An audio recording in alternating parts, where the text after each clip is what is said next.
O programa de redução de jornada e de salário deve voltar a ser implantado.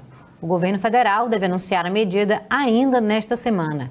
Para falar mais sobre essa prorrogação, conversamos com o advogado Franco Almada. Muito boa noite, Franco. Bem-vindo aqui ao Panorama à Noite mais uma vez. Para a gente relembrar, né, teve uma medida provisória o ano passado que possibilitava aí, né, algumas coisas nos contratos de trabalho entre empresários e os seus empregados. Como é que funciona essa medida provisória, né, que muito em breve deve voltar, deve ser prorrogada no caso, né, mas para que a gente comece explicando o que diz essa medida. Boa noite, Lara. Boa noite, Ravi. É um prazer novamente estar aqui nesse programa, falando com essa audiência. Inicialmente eu gostaria de explicar que lá no passado houve uma primeira medida provisória, a 927, ali no calor do momento, onde criou-se a possibilidade, por exemplo, da antecipação das férias, ou seja, o trabalhador que ainda não tinha nem férias adquiridas, a empresa pôde colocar ele de férias, e também a questão do teletrabalho, de colocar logo esse trabalhador trabalhando de casa, em home office, em teletrabalho. Essa medida provisória ela perdeu a validade, não foi renovada. A outra medida provisória, a MP 936, a que falava da redução da jornada e da suspensão do contrato, depois ela virou lei. E como lei, ela ainda está vigente, ainda é possível ser aplicada, não é possível aplicar a redução nem a suspensão. Por quê? Porque ela vinculou essa aplicação ao estabelecimento do estado de calamidade que foi definido pelo Poder Legislativo, pelo Senado.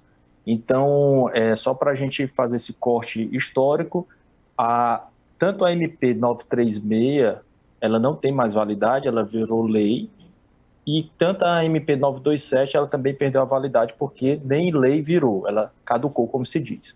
Hoje, o que é que existe? Existe a lei derivada ali da MP 936, que essa lei, ela se vincula ao estado de calamidade e ela abre aí essa possibilidade dessa redução e dessa suspensão. Lembrando que, hoje em dia, não é possível aplicar mais a suspensão nem a redução, porque o estado de calamidade foi reconhecido apenas até 31 de dezembro de 2020. Então, hoje, o que se está, digamos assim, pensando, o que se vê aí, notícias do Paulo Guedes conversando com empresários, outros dizem já, Lara, que não há mínima possibilidade do governo fazer medidas de novo de suspensão, de redução, mas o que se está pensando é colocar novamente no país o estado de calamidade para que a lei possa ser aplicada, ou que o governo edite nova MP, trazendo esses institutos aí de férias, de teletrabalho, ou até mesmo de redução e de suspensão para o momento atual. Mas as MPs que existiram, a 927 caducou e a MP 936 virou lei, tá bom? Sendo decretado mais uma vez esse estado de calamidade e tendo a aplicação dessa lei que ainda vigora, que ainda permanece, o que de fato o empresário pode fazer, pode aderir e o que o trabalhador tem que ficar atento aí para que a legislação de fato seja cumprida e que não haja aí eventuais ruídos nessa relação empresa-empregado? Bom, a maior atenção e o maior, digamos assim, o maior pleito dos empresários hoje é para que exista a possibilidade novamente dessa redução e dessa suspensão do contrato. Por quê? Porque várias situações de estados decretando lockdown, já tivemos aí, vou dar 2 exemplos aqui, Piauí, Brasília, e o que fazer com esses funcionários, né? Como a MP 927 caducou, nem de férias eu posso dar naqueles moldes ali inicialmente. E só para deixar claro, Ravi, que uma preocupação dos empresários é que nessa nova possibilidade de redução e de suspensão, que não haja a estabilidade do emprego. Por quê? Quando houve a redução e a suspensão lá atrás, o tempo em que ficou reduzido e que ficou suspenso quando esse empregado voltou para a empresa, ele teve aquele tempo ali de estabilidade. O mesmo período que ele ficou de contrato suspenso ou reduzido, ele teve de estabilidade. E essa é uma preocupação também dos empresários que a gente tem conversado com eles, de ter essa obrigação de manter essa estabilidade. O cuidado que o trabalhador tem que ter é de saber que essa redução ou essa suspensão, ela só pode vir após a vinda de uma nova medida provisória tratando especificamente disso, ou que o Legislativo Federal decrete novamente o estado de calamidade. Hoje, essas medidas não podem ser adotadas de iniciativa particular pelas empresas. E outra preocupação que o trabalhador tem que ter é de fato, se essas medidas entrarem em vigor novamente, dele estar verdadeiramente suspenso, se for o caso, ou seja, dele não estar trabalhando para a empresa de forma alguma e recebendo o benefício do governo. Então, eu digo isso porque Ravi e Lara, houve muita fraude também nesse sentido, de trabalhadores que ficaram suspensos, entre aspas. A empresa colocou eles recebendo o benefício do governo, mas de fato, na realidade, eles estavam trabalhando na empresa, em home office, em home trabalho, em teletrabalho, alguma coisa nesse sentido. Então, são essas preocupações aí, esses alertas que eu quero deixar aí para os trabalhadores e também para os empresários, né? Os empresários precisam saber que, infelizmente, hoje não há um caminho jurídico para suspender o contrato de trabalho, nem para antecipar férias, por conta que essa MP 927 caducou e o estado de calamidade foi até 31 de dezembro apenas. Agora, a gente falou aí da ótica dessa relação de trabalho, do empresário, do empregado, agora a gente falando do Congresso, porque eu imagino o seguinte, o Paulo Guedes, o ministro da Economia, falando isso, já deve estar sendo articulado junto ao Congresso uma tramitação para que algo retorne, né? Então, quais são as possibilidades de que essas mesmas condições que foram dadas até 31 de dezembro voltem a acontecer agora? Como é que tem que acontecer essa tramitação do Congresso? Vem um decreto direto do governo federal, depois passa por aprovação, é um projeto de lei que vai nascer dentro do Congresso mesmo. Quais são as possibilidades e o que você acha que deve acontecer? Bom, primeiro eu vou dar o ponto de vista social. Do ponto de vista social, por um lado, existem essas indicações aí que o Paulo Guedes estaria conversando com empresários. Por outro, é muito importante ver o que o presidente está sinalizando na realidade. O presidente Bolsonaro esteve aqui em Tianguá e disse lá claramente que não há a menor possibilidade do governo arcar com mais nenhuma suspensão e nenhuma redução e que cada estado que decretar o seu lockdown que arque com os custos desse lockdown aí para a economia. E no ponto de vista legal, é difícil, né, você entender que um governo do estado vai arcar com suspensões e com reduções de jornada. Então, diante desse ponto de vista social, eu, sinceramente, não vejo como certo acontecer que o governo federal tome a atitude aí de viabilizar a suspensão e a redução. Mas, num cenário otimista, eu acho que é o que todo mundo precisa, é o que a economia precisa diante da pandemia que está. Como efetivar isso? Teria duas maneiras. A primeira maneira seria o Senado Federal decretar de novo a calamidade, né? Foi esse decreto legislativo que depois gerou o estado de calamidade no Brasil até 31 de dezembro. Então, falando especificamente de redução e de suspensão, se houver o estado de calamidade for novamente, digamos assim, incluído, né, no mundo jurídico e entrar em vigor novamente esse estado de calamidade, aí até o meio do ano, até o final do ano, então a gente consegue tranquilamente aplicar a lei que foi derivada da MP 936. Então, aplicar a redução e a suspensão do contrato de trabalho. E aí, para que isso aconteça também, e para que o governo arque com isso, tem que ser emitido um decreto do governo federal arcando, né, dizendo que vai arcar com essa suspensão e essa redução. Então, seriam essas duas medidas. A medida legislativa, assumindo que o Brasil está em estado de calamidade, e a medida executiva, conferindo a possibilidade de, na suspensão e na redução, que o governo entre com alguma contrapartida.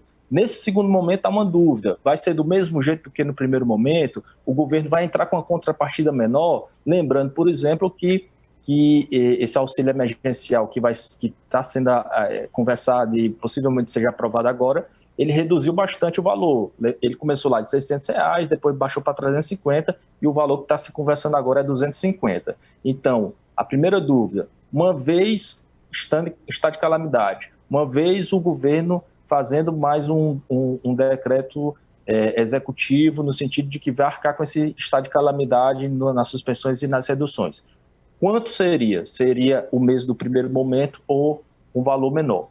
E a segunda maneira de que isso entre no nosso mundo jurídico e que os empresários e os empregados possam usar esse benefício é através da medida provisória. Talvez a medida provisória seja mais indicada para reavivar a questão da antecipação de férias, né? Porque a MP 927, como eu disse, ela não chegou nem a ser votada, ela caducou. Então, uma medida provisória falando de antecipação de férias para que isso possa ser possível às empresas e aos empregados. Ok, Franco, é isso, né? A gente fica aí no aguardo. É uma medida que realmente deve viabilizar aí, né, a manutenção desses contratos de trabalho, ao invés do encerramento, né, total deles. Muito obrigada pelas explicações. Boa noite para você. Boa noite e fico à disposição para qualquer dúvida. Um abraço. Abraço. A secretária da Fazenda do Ceará, Fernanda Pacobaíba, apresentou nesta segunda-feira, em audiência virtual com os deputados estaduais, o relatório de avaliação das metas fiscais do Estado no último quadrimestre de 2020. Pamela Marinho tem mais informações.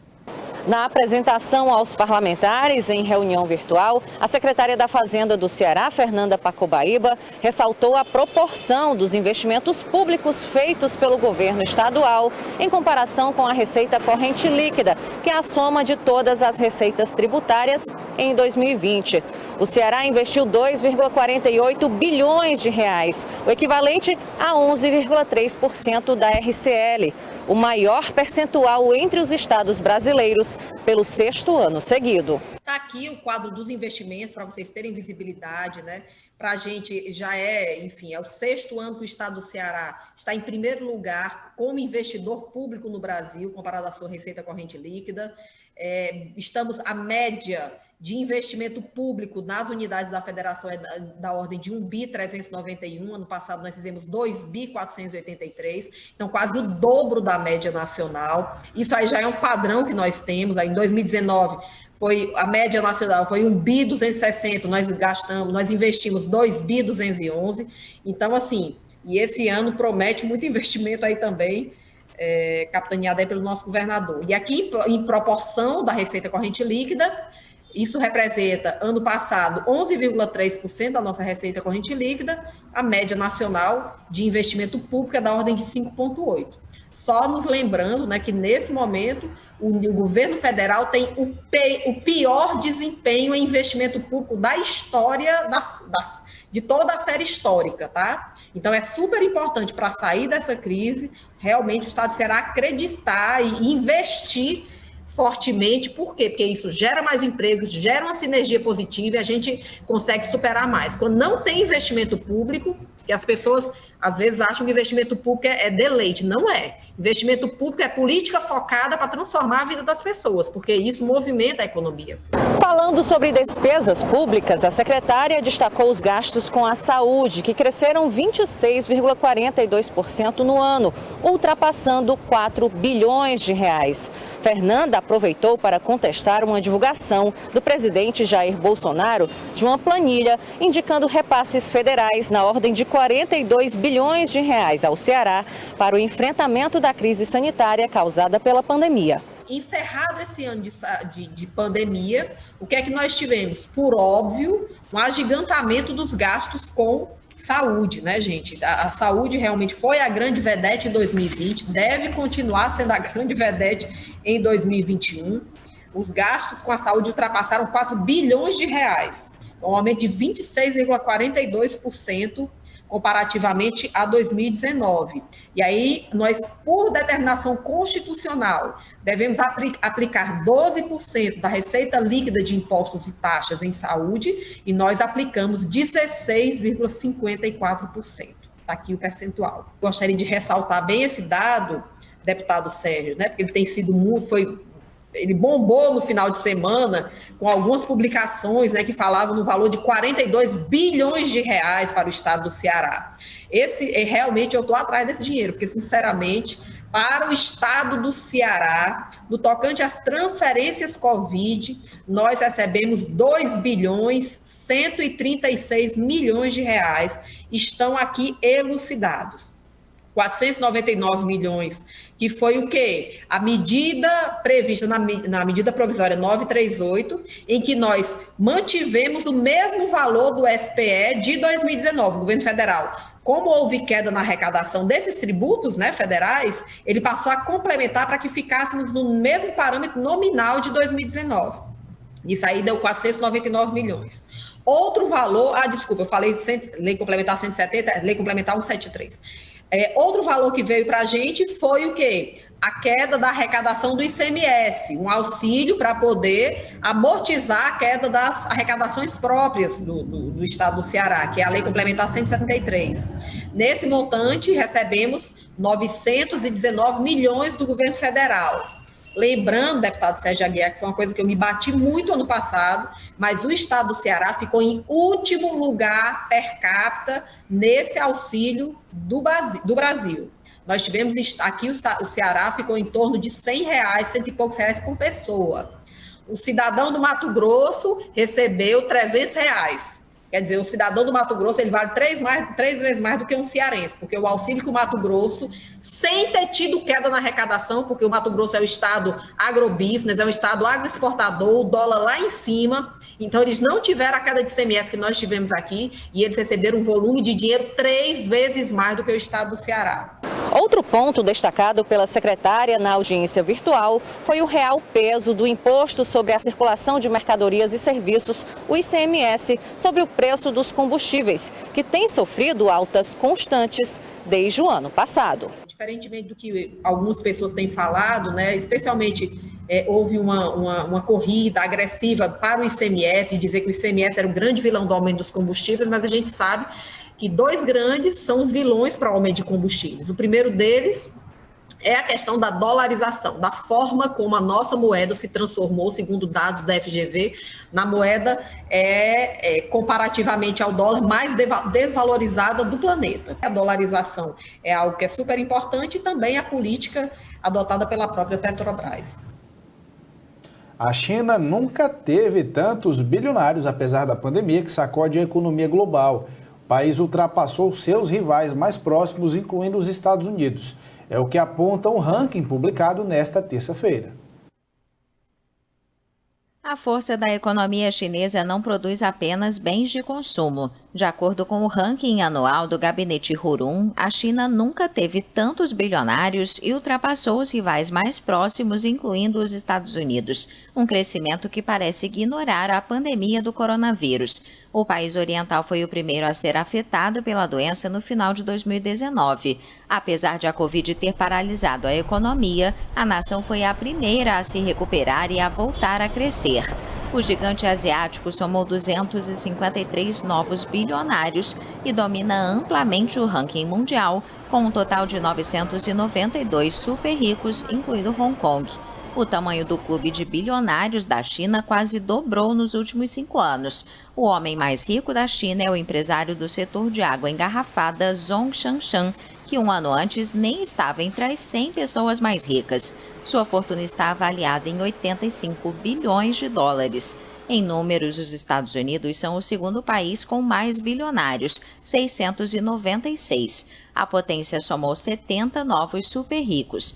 As 2 maiores fortunas do mundo continuam sendo americanas, 197 bilhões de dólares para Elon Musk, fundador da Tesla, à frente de Jeff Bezos da Amazon. A Índia é o terceiro país com o maior número de bilionários, com 177. Brexit, pandemia e tarifas impostas pelos Estados Unidos causaram um gosto amargo aos tradicionais produtores escoceses de uísque. Até mesmo a destilaria mais antiga do país sofreu as consequências. A destilaria Glentoray, a mais antiga da Escócia, fundada em 1763, sobreviveu a 2 guerras mundiais, a Lei Seca e a Grande Depressão. Mas a combinação de tarifas americanas, Brexit e pandemia levou a um dos períodos mais difíceis de sua história. Somos uma indústria muito antiga, já passamos por muita coisa, pela era da proibição na América, por guerras. Passamos por muitas situações diferentes na economia global e sobrevivemos. Somos uma indústria muito resiliente. Temos um produto que as pessoas realmente gostam em todo o mundo e isso é algo que nos orgulhamos e honramos muito. Sim, as coisas têm sido muito difíceis recentemente, mas se olharmos para trás na história do uísque escocês, sabemos que vamos superar isso. Uma atração popular para os amantes de uísque, agora a destilaria vive dias de silêncio depois de fechar ao público por causa do confinamento contra o coronavírus. As restrições motivadas pela pandemia também provocaram uma redução das vendas de uísque nos pubs, restaurantes e nas lojas de aeroportos. Mas o maior dano é provocado pelas tarifas de importação de 25% impostas ao uísque pelos Estados Unidos desde outubro de 2019 e pela desaceleração das exportações para a Europa desde o Brexit. A saída do Reino Unido da União Europeia aumentou os trâmites necessários para exportar ao continente. Em seu site oficial, a destilaria alerta que suspendeu as entregas à União Europeia e que está tentando resolver os problemas. As dificuldades enfrentadas pela Glentoray são representativos das questões que afetam toda a indústria escocesa do setor. A Scotch Whisky Association informou em fevereiro que as exportações mundiais de uísque escocês caíram mais de 1 bilhão e 100 milhões de libras, cerca de 1 bilhão e meio de dólares em 2020. Após ser declarada persona non grata por Caracas, a embaixadora da União Europeia na Venezuela, Isabel Brilhante Pedrosa, deixou o país nesta terça-feira. A embaixadora da União Europeia na Venezuela, Isabel Brilhante Pedrosa, deixou o país nesta terça-feira. Em uma mensagem, a diplomata agradeceu aos venezuelanos pelo amor, reconhecimento e carinho. A portuguesa foi declarada persona non grata pelo governo de Nicolás Maduro no dia 24 de fevereiro, em resposta a novas sanções do bloco contra funcionários chavistas. Desde 2017, a União Europeia aprovou medidas contra 55 funcionários venezuelanos, que incluem a proibição de viajar para o seu território e o congelamento de bens. Na mais recente decisão, foram 19 atingidos por sanções, entre eles um dos principais líderes militares da Venezuela, o presidente do Conselho Nacional Eleitoral e 2 congressistas. O executivo venezuelano chama as sanções de ilegais e de agressões que apoiam a política dos Estados Unidos contra a Venezuela. Em reciprocidade, a União Europeia declarou a representante da Venezuela no bloco Cláudia Salerno persona non grata. O bloco, porém, não pode expulsar Salerno do território europeu, já que a decisão cabe exclusivamente ao país hóspede. A diplomata também é credenciada como embaixadora na Bélgica e em Luxemburgo. No próximo bloco, o Hospital Geral de Fortaleza amplia leitos para atender pacientes com Covid-19.